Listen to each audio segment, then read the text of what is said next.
Hello, this is Julia from the Moonflower Studio Stitch, and this is my studio vlog for Friday.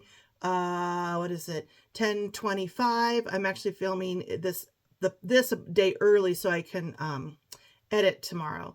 But yeah, I am back for my second studio vlog, and I was kind of thinking about, well, what should I do?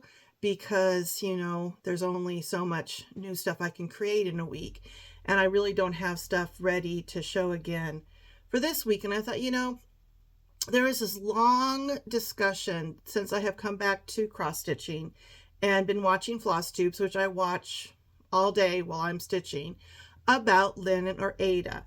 And I thought, I'm gonna devote a studio vlog to the discussion of linen or Aida and to talk about which one you should stitch on.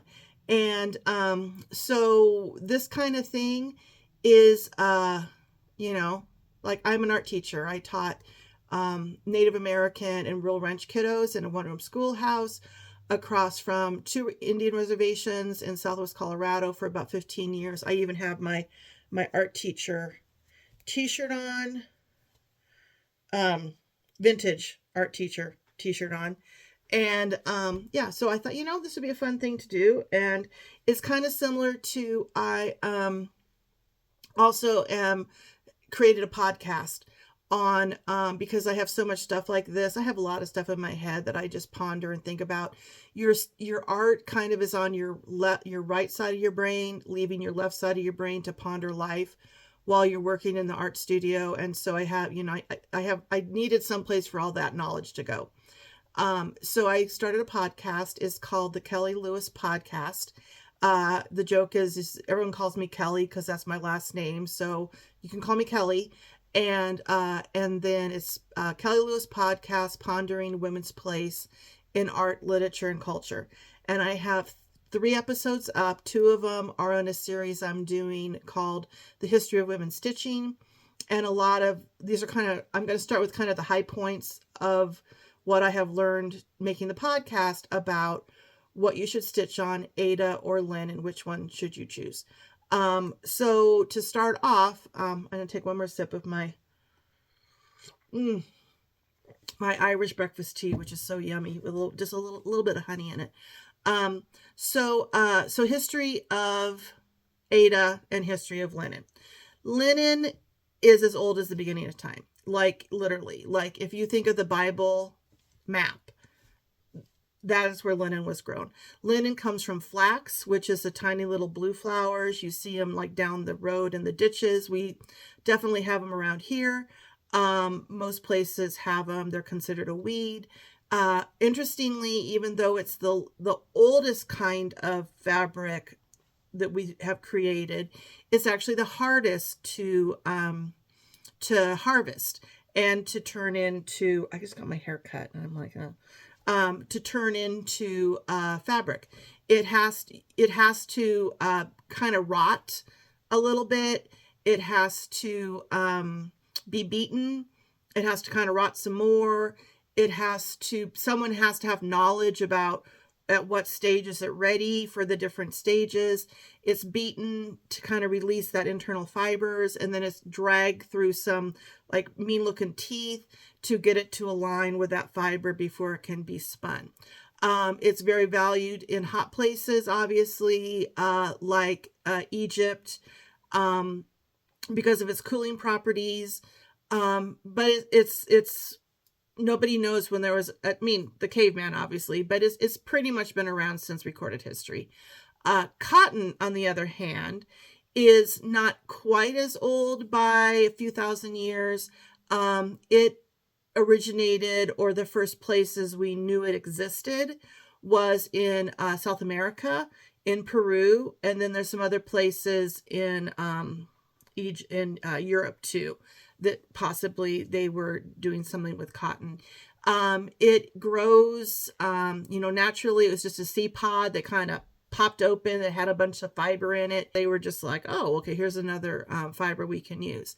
Like all things over multi-thousand years, it was domesticated. There are several varieties of cotton, some that come from Europe and then some that came from Americas. And before there was travel, somehow these two things got together and then created a third, so it's slowly domesticated. But the first Europeans that saw it, they had sheep, and then they saw this puffball, and so they actually called it tree wool because it reminded them of wool. So that's kind of the history of cotton. Cotton then was later on, what would the word be? Kind of people were interested, manufacturers in England and in Europe were interested in cotton, but cotton didn't grow in that part of Europe. So cotton is very involved in the trade triangle across the world, kind of in the 1700s and the 1800s, and is hugely responsible for slavery and the Civil War. But that whole thing we'll get into in a podcast. So, but it kind of really started to be pushed for manufacturing. Actually, the Industrial Revolution happened about 1760 and then into the early 1800s. Fabric manufacturing of cotton and linen was one of the main reasons for the Industrial Revolution. So again, more of a podcast. But so that's kind of the aspect of the two, linen or cotton. Ada's made of cotton, I should say. I should also say that cotton in processing is as difficult as linen is. Cotton is that much easier. I mean, you can pull it. Like I could go outside if I lived where it grew and pull the tufts. Cotton only has to be a line. So all those fibers have to be, combed to go the right direction. Just like a wool, if you ever had done wool like in school where you carded it and then you spun it, that's how cotton needs. It's already somewhat white, where linen is more would be the color of ecru. I mean, it's dirty. It looks dirty. So linen also, even after the processing of getting it and spinning it and then weaving it, at some point in that process, it also has to be bleached to be white. And white was very desirable. I mean, white gets into, if you can afford white, anything, that is a statement to your hierarchy of how wealthy you are. But again, that's another thing we'll get into the podcast.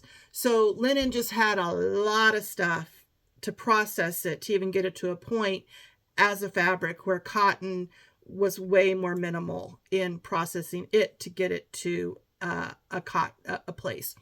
As far as which one is finer, there really honestly isn't that much difference. Of course, cotton, they're both durable. I mean, this is the interesting part. They're both durable. Like they're not like a silk or even a wool. You can treat them bad. Cotton will shrink in hot water, more so than linen, I think. So that it has that property. But they're both durable as far as your choices for fabric.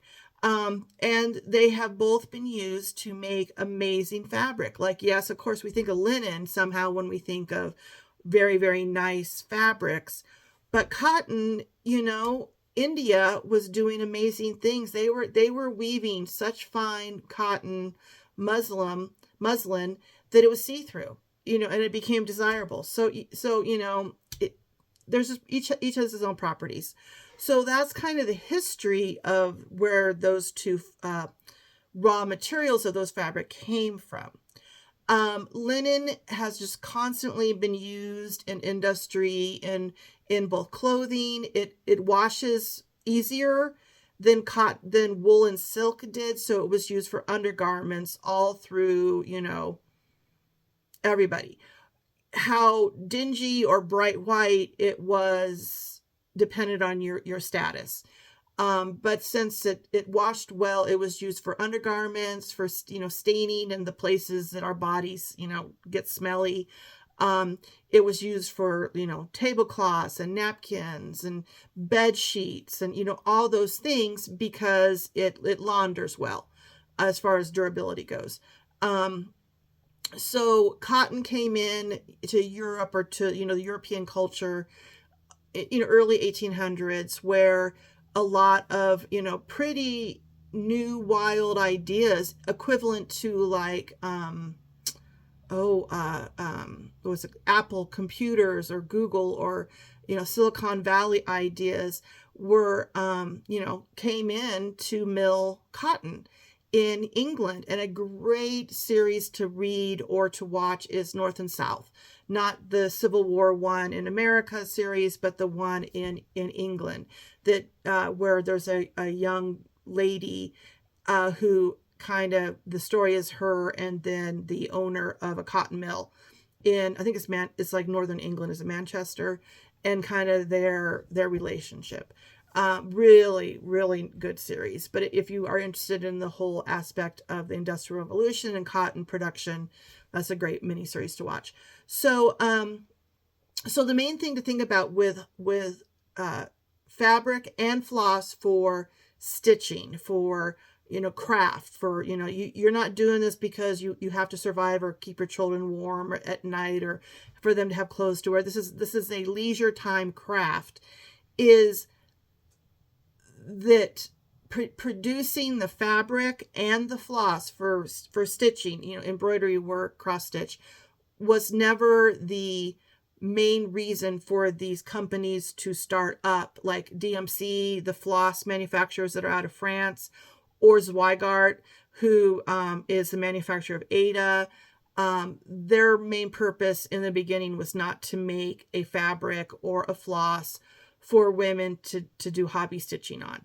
They had other things that it came out of this industrial movement of manufacturing fabric, so that's another thing, to keep in mind.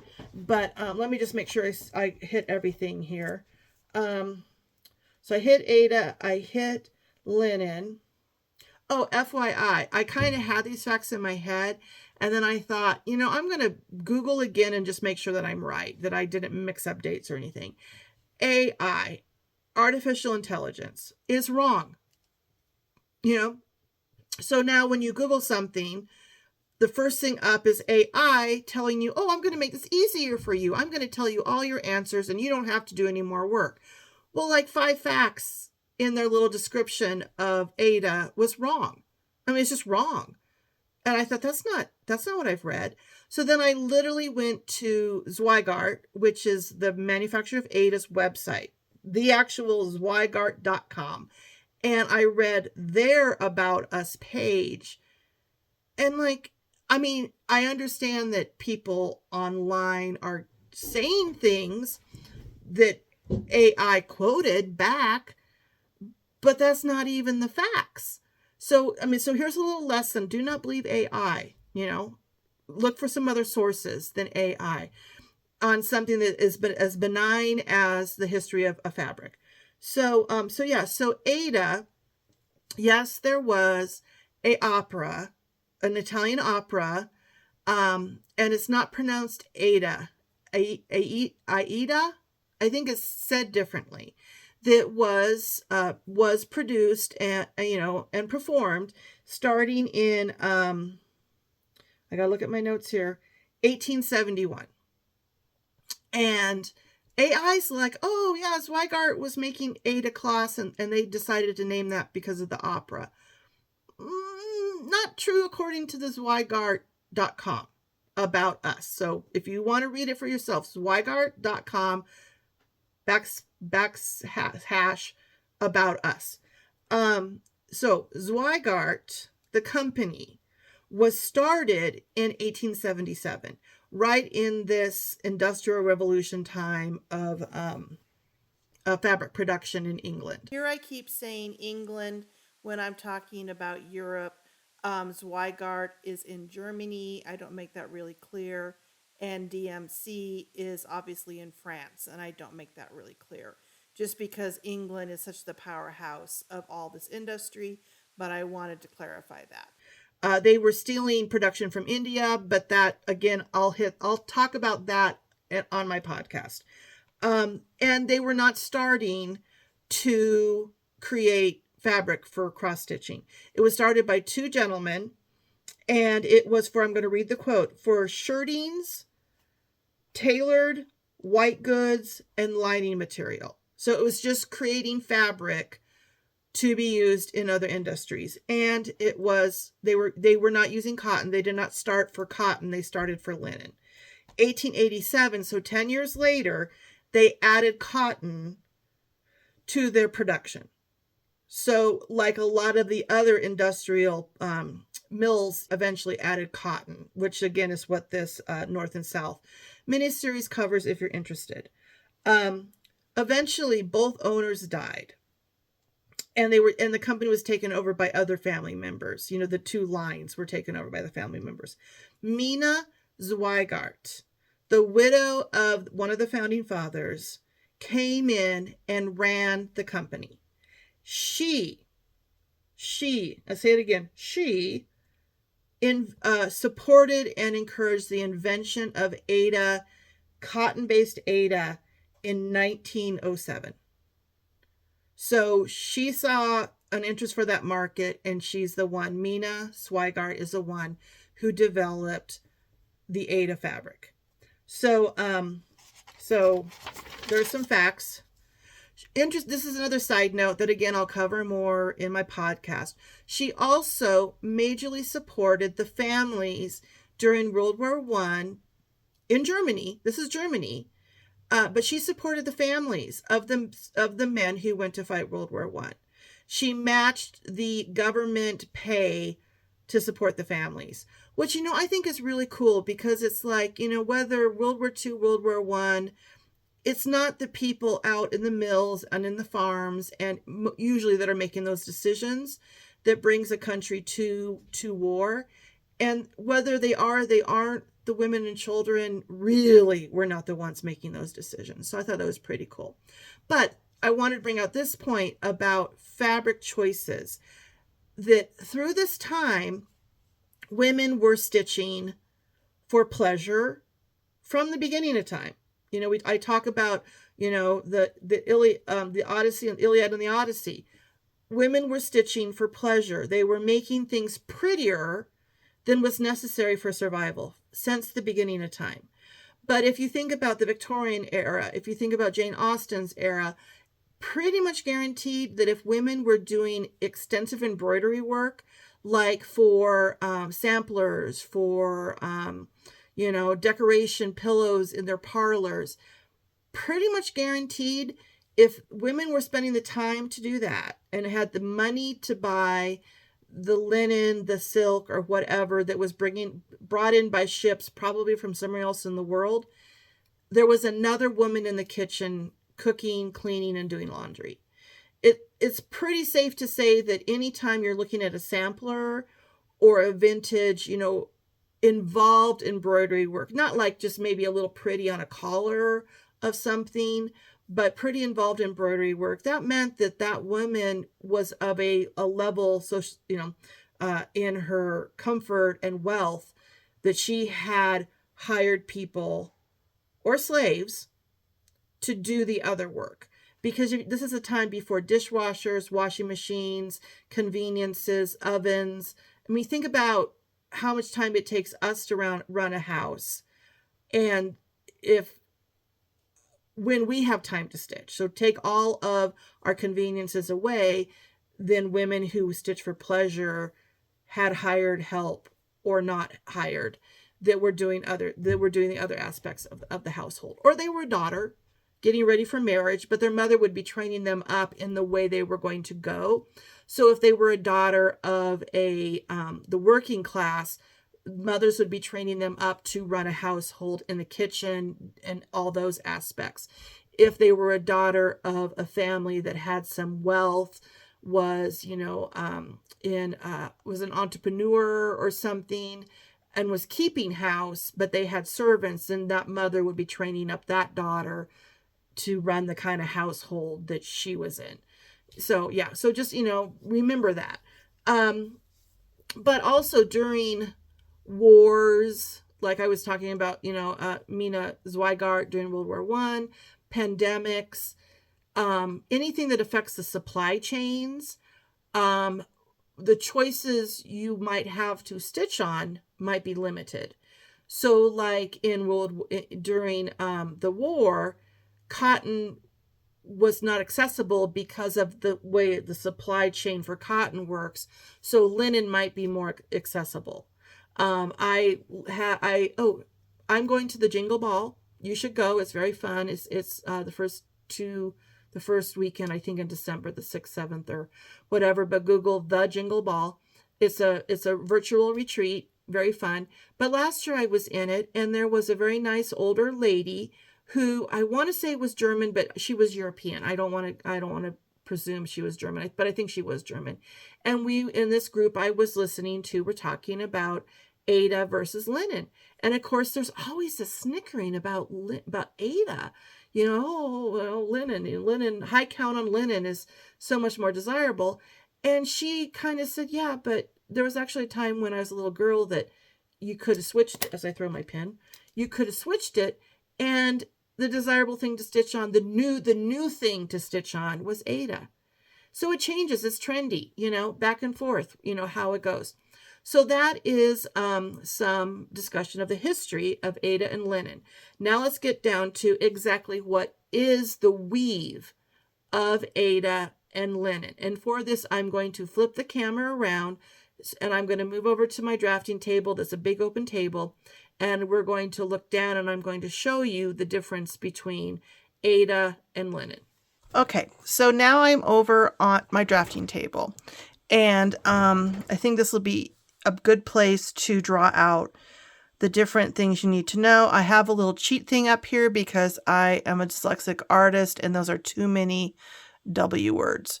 So that's what we're going to be talking about. So I bet everybody has done weaving in art class growing up. But just a quick reminder. But so say you have a loom somehow, a cardboard with yarn or a fancier yarn. The string that is in the loom is called the warp. That's why it's called warping a loom. So up and down thread. That's called the warp. And this is the way linen is made. Then you have what is called the weft. And I always get weave and weft mixed up. Weft is the back and forth. But what we're doing is weaving. So then you have weft. And why am I going backwards? That goes like that. And of course, in weaving, it's going to go back and forth with continuous string.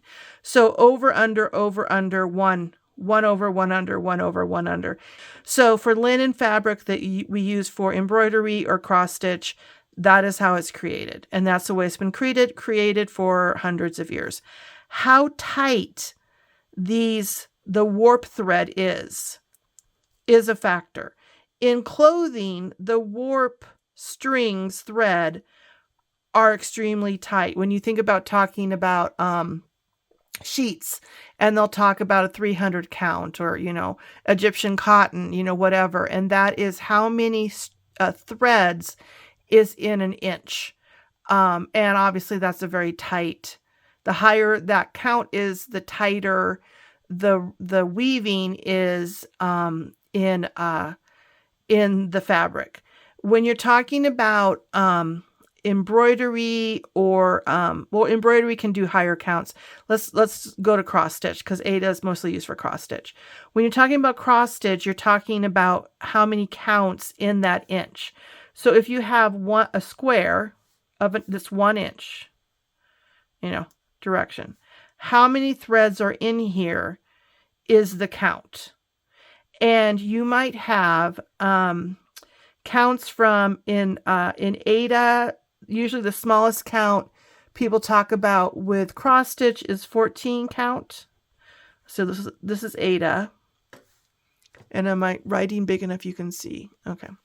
So Aida, 14 count, 16, 18, and 20. Those are the sizes that Zweigart creates in Aida.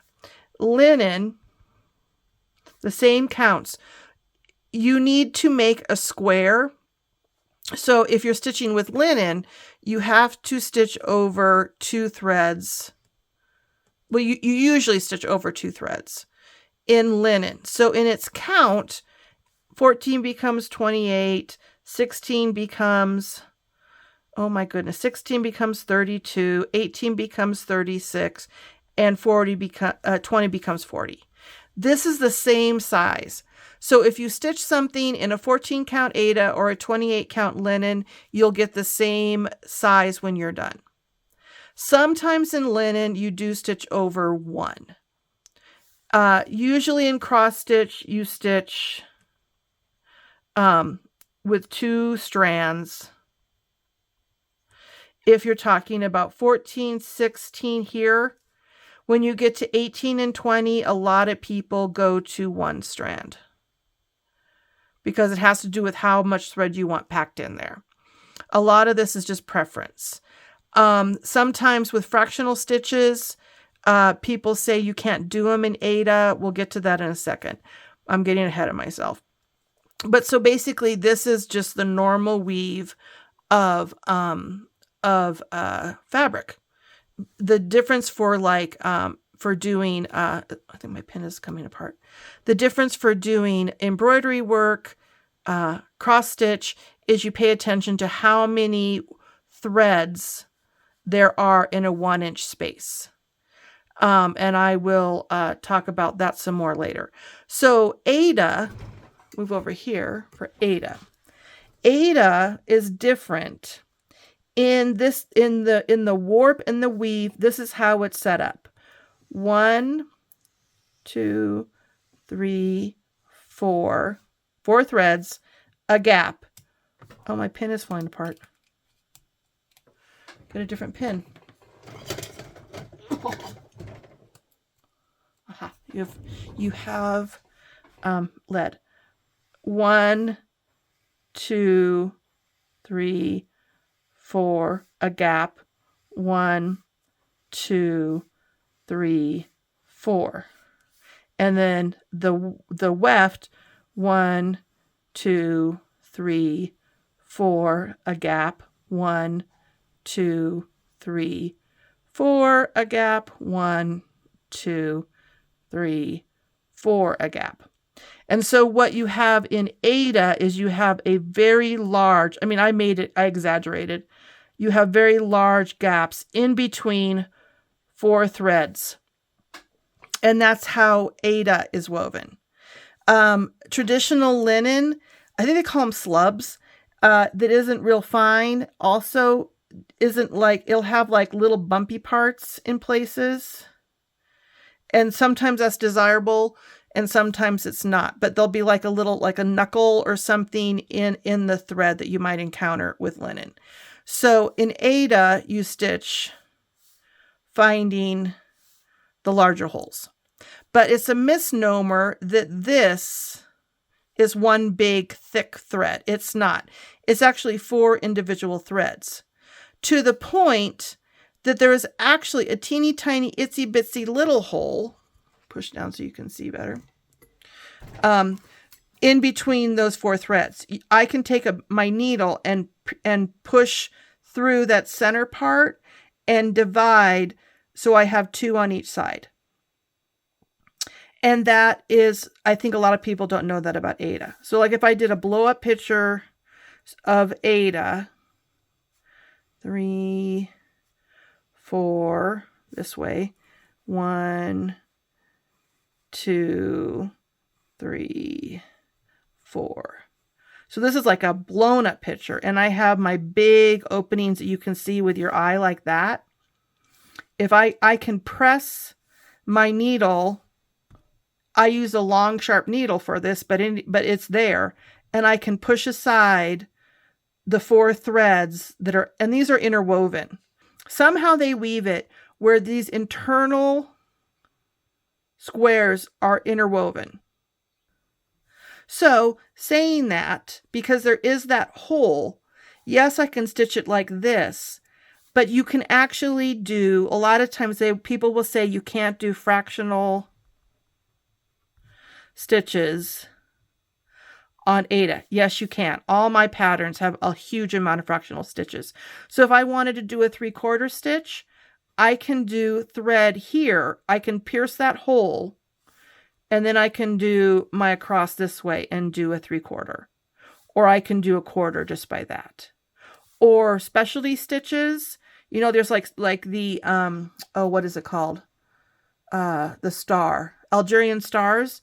I have a pattern I'll put up that I've done Algerian stars with Aida. So you can do everything. Well, I shouldn't say that. I'm sure there's some things that are desirable each direction. But don't believe you cannot do, don't believe you can't, am I doing a double negative? You can do fractional stitches on Aida. All my patterns have fractional stitches and are on Aida. So those are kind of the difference how they're woven. Right now, you will see counts in linen that go higher than 40 count. You know, I think 40, there's a lot of people who are doing 40 to 50 count. You will also see people using these counts in linen over 1, which then turns these into, like, if you were doing an over 1 on 28, that's tiny, because you're only doing your thread over 1. And one reason why a lot of people who enjoy the higher count linens are switching to 1 thread. But how thread works is another video blog I should probably save. I could do a whole thing on just that. Okay, so linen, Aida, just a simplistic over 1, 1 under, over, under, over, under, over, and then usually you stitch over 2 strands. Aida, you're stitching over a bundle of 4 threads that are interwoven, and because they're interwoven, it doesn't fall apart as much. And another thing is why Aida is easy to stitch in hand with no hoop. No hoop. Linen is, because of the properties of linen, a lot of times you need a hoop for linen. And most of that has to do with tension. Think about these things, I can stitch on this Aida and pull really hard, but because of this interwovenness of these 4 threads, it's not going to move. Like, it's not, nothing's going to happen because it has this interwoven tension. So if I'm stitching on linen, a lot of times what happens is, you have these up and down threads that are woven. But if I have a thread that I'm pulling hard here and I'm making an X, I might literally pull that thread inward if I'm pulling tight. What a hoop does is a hoop is going to help keep all those things where they are. So I'm not pulling sideways in a hoop like I do when I stitch in hand. So that's why a lot of times linen stitchers prefer in a hoop. Aida, I say linen stitchers sometimes need to be in a hoop because of the tension of pulling harder and making the up and down threads curve in. Preference, the other reasons you might stitch in a hoop with either linen or Aida is because of just comfort, how you're sitting, how well your hands work, how well, the comfort for you. So yeah, I think that's totally, a personal choice. So that is the difference between Aida and linen, how it's made. So there you go. To confess, this is the only linen I have. And I should make sure that we are in focus. This I got from Welcome Stitchery in what is it called? blue sky, blue something, Minnesota, that is very near to where I have family in Minnesota, that I just happened to see on the highway sign when I was driving around with my cousin, and I'm like, we have to go there. But Justine and Shelly at Welcome Stitchery are the sweetest, nicest, generous people that I have encountered in the cross stitch world. I walked in as a new designer and started asking all these questions, and they did not look at me like I was like, who are you? And was very helpful. And I bought this linen to try, and I have yet to touch linen. I don't know what it is about me and linen. I can't see it. Like, I can't see the squares. I don't know if it's just people say you have to get used to it. To me, they move. They're not in the same place. Not knocking it, just saying for me personally, I've never been motivated to stitch on linen. But I love what people do on linen. Like, I'm not knocking it at all. And then this is Aida. So there's your two options.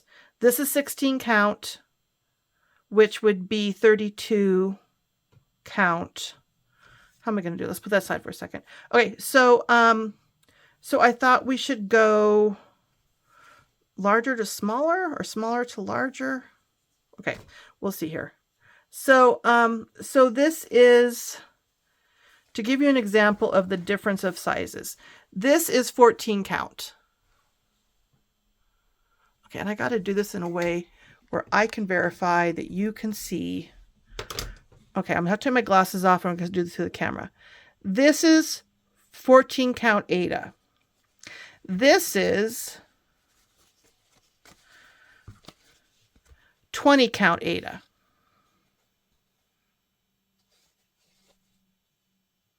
And I'm trying to think. I think this, I got it one. So that is the size difference between how big those squares are between 20 count and 14 count. You can tell there's quite a difference between those two. So smallest 14 count, smallest number, largest holes. So this is 14 and 18. All right. The other thing I wanted to show you was this. This is Aida, but the color is close. This is slightly darker, but this is akin to raw. The name of this is raw linen. So like I was saying, how linen is hard to process and it has to be bleached. If you didn't bleach it, you would get something slightly lighter than this. So that, it has a lot of processing. Another thing I wanted to point out to you is that anytime you see this orange stripe, if you get anything that's cut with this orange stripe, that means that the base fabric, this is hand dyed, but the base fabric is Zweigart. This is a Zweigart little thing that I think is really cool they thought to do. So anytime you see an orange stripe, that is Zweigart. There are other manufacturers of this kind of weave. The copyright or trademark for this Aida is 1907. That happened a long time ago. I think Winslet. There's another brand I'll put up here. And it's very stiff. See how stiff this is? Some people like that. It's so stiff. I actually don't mind. Everything. So this and this, let's see, let me do another Zweigart. Okay, so here's a base Zweigart. Mystic Gray. So see, it has that orange stripe. See how stiff this is? Versus this that is like so soft. All fabric, quilting fabric too, that you buy has what they call sizing on it. And it'll also be in other art work like papers or canvases when you go to an art supply store. And what sizing means is that there's some kind of a starch or something on the fabric that is both used to kind of protect it in shipping, but also to kind of keep it just the same way you starch your shirt. Like some people prefer a certain amount of starch, like when you go in to the dry cleaner, and they'll say like, you know, heavy starch, light starch, or whatever. Sizing is also something that different artists or crafters want a certain stiffness to something for what they're doing. So they prefer a certain stiffness to it. Like this is very, very soft. And this is hand dyed. And the sizing in this was taken out. And you take sizing out by soaking it, by just working with it. Like if I worked with this and kept scrunching it, I would break up the sizing. So like you'll notice that just by working in your hand, your fabric will get softer. You're breaking up that sizing. So I wanted to point out that. I also want to, I talked about this Zweigart base having the orange. This, I don't know what count it is. I usually try and leave a label on it. This one does not have a label. So I want to show you how to gauge your count. If you come across something and you're like, oh no, I took the tag off, which I tried very, very hard not to do. You need some kind, I grabbed this at the checkout of our local quilt shop. You just need a little, I mean, you can use a bigger one of these, but this size is really nice. And then you need like a pin to point. Oh, look at that. Okay, whoa, that's making me a little seasick. So see, here's all your holes for Aida. Linen, same idea in linen. I am looking through the camera, so humor me, please. So I want to line up this line where one is to a hole. Right there. Let's see if I can, and then I'm going to make sure that my row is pretty straight. Okay, so I am here. So I'm going to count holes. I'm not going to count this one. I'm going to move over. 1, 2, 3, 4, 5, 6, 7, 8, 9, 10, 11, 12, 13, 14, 15, 16, 17, 18, 19, 20. So there's 20 holes to that inch, which means that is 20 count. So this is just a base color from Zweigart.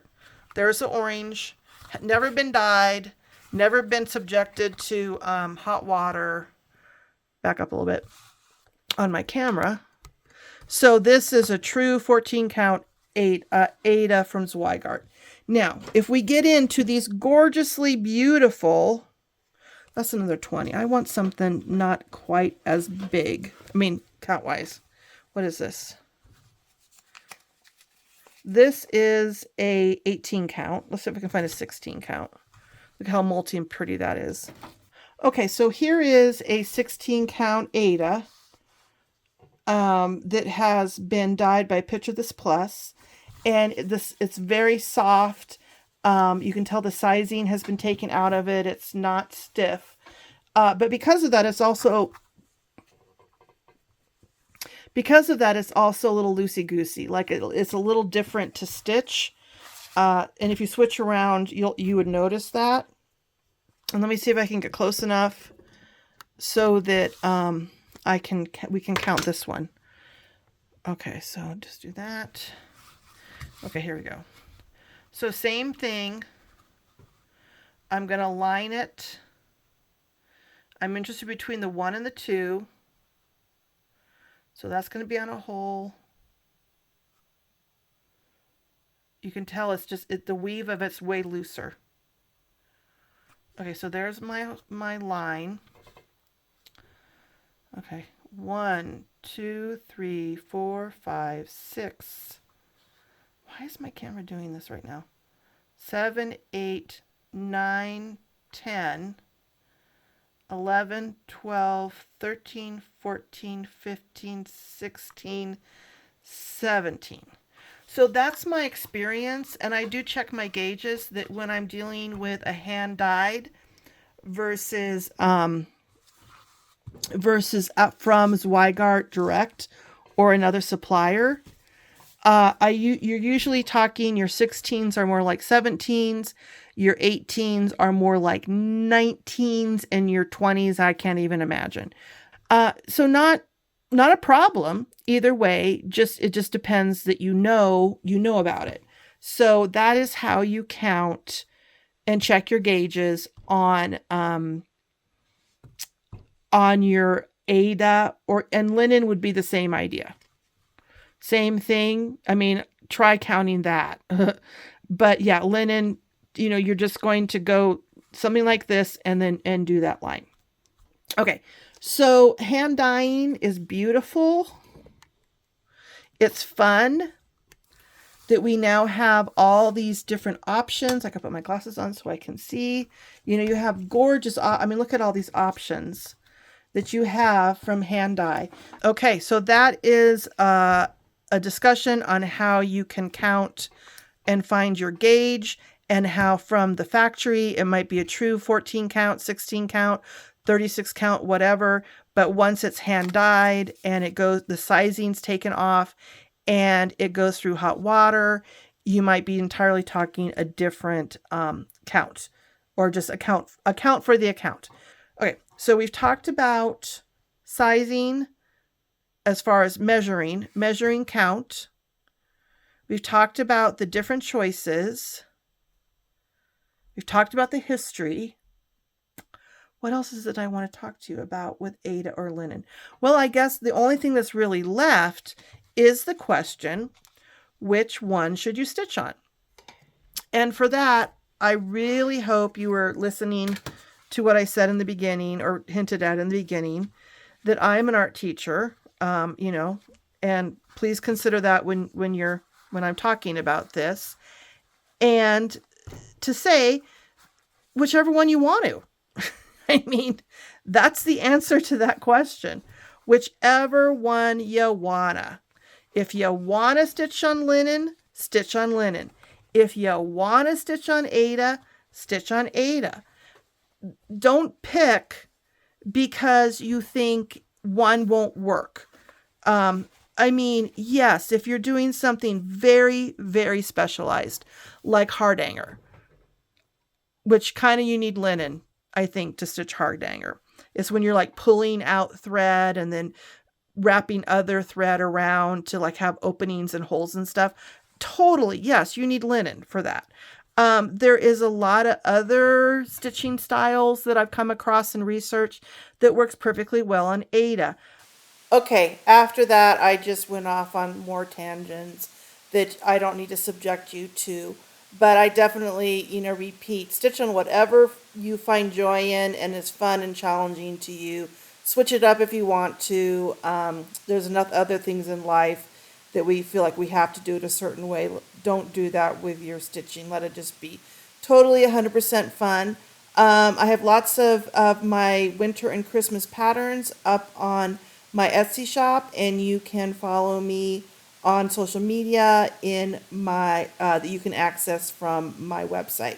Hope you have a fantastic rest of your Friday or Saturday, depending on when this gets uploaded, and we will talk to you later. Thanks.